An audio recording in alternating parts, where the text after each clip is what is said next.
Trump کہتے ہیں اسرائیل کے پاس اتنی صلاحیت نہیں کہ وہ ایران کی جوہری صلاحیت ختم کر سکیں۔ نیو جرسی میں میڈیا سے گفتگو میں صدر ٹرمپ نے کہا کہ ایران میں زمینی افواج اتارنا آخری حل ہوگا۔ ایران پر حملہ کرنے کا فیصلہ کرنے کے لیے زیادہ سے زیادہ 2 ہفتے لوں گا۔ ٹرمپ نے کہا کہ اسرائیل سے فضائی حملے روکنے کا کہنا مشکل ہے۔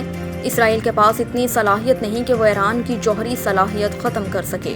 امریکی صدر نے کہا کہ ایران نے ایٹمی صلاحیت کے لیے مواد جمع کر لیا تھا۔ اسرائیل ٹھیک جا رہا ہے، ایران کم اچھا جا رہا ہے۔ اگر امریکی اثاثوں پر حملہ ہوا تو حملہ کرنے والوں کو بہت دکھ ہوگا۔ ایران سے بات کریں گے، دیکھتے ہیں کیا نتیجہ نکلتا ہے۔ میں مذاکرات سے پہلے سیز فائر چاہتا ہوں۔ اس کے علاوہ امریکی صدر ٹرمپ نے کہا کہ بھارت اور پاکستان دونوں کے ساتھ امریکہ ٹریڈ ڈیل پر بات چیت کر سکتا ہے۔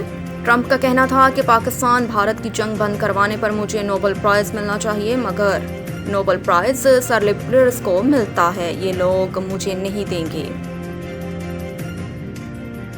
حکومت پاکستان کی امریکی صدر کو نوبل امن انعام 2026 کے لیے نامزد کرنے کی سفارش۔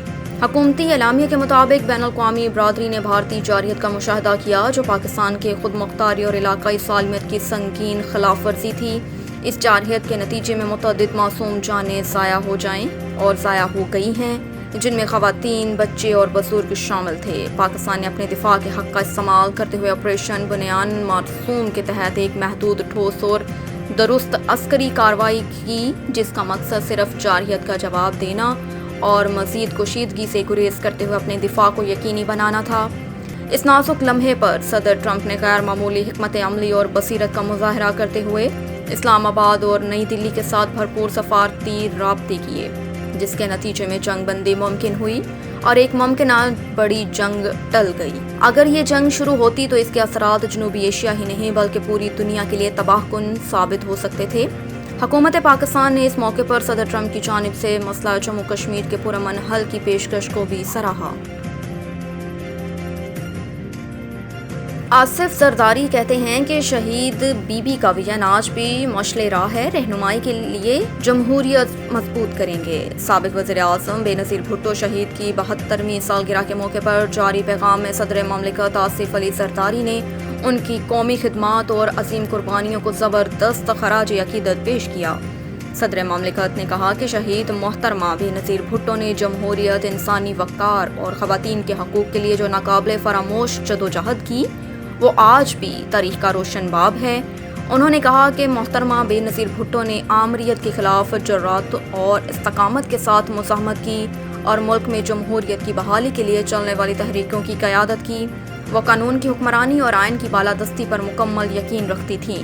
ان کا وژن، قربانیاں اور عوام سے گہری وابستگی پاکستان پیپلز پارٹی کے اجتماعی میراث ہیں۔ صدر زرداری کا کہنا تھا کہ شہید بی بی ہمیشہ خواتین کی سماجی اور معاشی خود مختاری کی علمدار رہیں۔ وہ پسماندہ طبقات اور اقلیتوں کی آواز بن کر ابھری اور ایک پرامن، خوشحال اور جمہوری پاکستان کی خواہاں تھی۔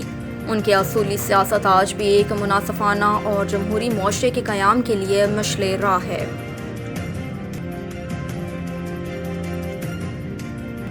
اور پی ٹی آئی اور اسٹیبلشمنٹ کے درمیان روابط رکنے کی وجوہات سامنے آ گئی۔ ذرائع کے مطابق عید کے بعد ہونے والی ممکنہ پیش رفت بانی پی ٹی آئی عمران خان اور پارٹی ارکان کے بیانات کے بعد رک گئی ہے۔ ذرائع کا کہنا ہے کہ امریکہ میں پی ٹی آئی کے احتجاج کی وجہ سے بھی پیش رفت رک گئی اور بتایا جا رہا ہے کہ امریکہ میں احتجاج کی وجہ سے حکومت، اسٹیبلشمنٹ اور پی ٹی آئی کے سنجیدہ حلقے سخت ناراض ہیں۔ پی ٹی آئی ارکان کا دعویٰ ہے کہ مشترکہ حکمت عملی نہ ہونا مسائل حل ہونے میں رکاوٹ ہے۔ ذرائع کے مطابق عید سے قبل بیرسٹر گوہر سے اہم حکومتی شخصیت نے رابطہ کیا۔ 26 نومبر کے بعد اہم شخصیات سے یہ رابطہ مختصر وقت کے لیے بحال ہوا تھا اور عید الاضحیٰ کے بعد پی ٹی آئی قیادت کے ساتھ روابط اور بات چیت ہونی تھی۔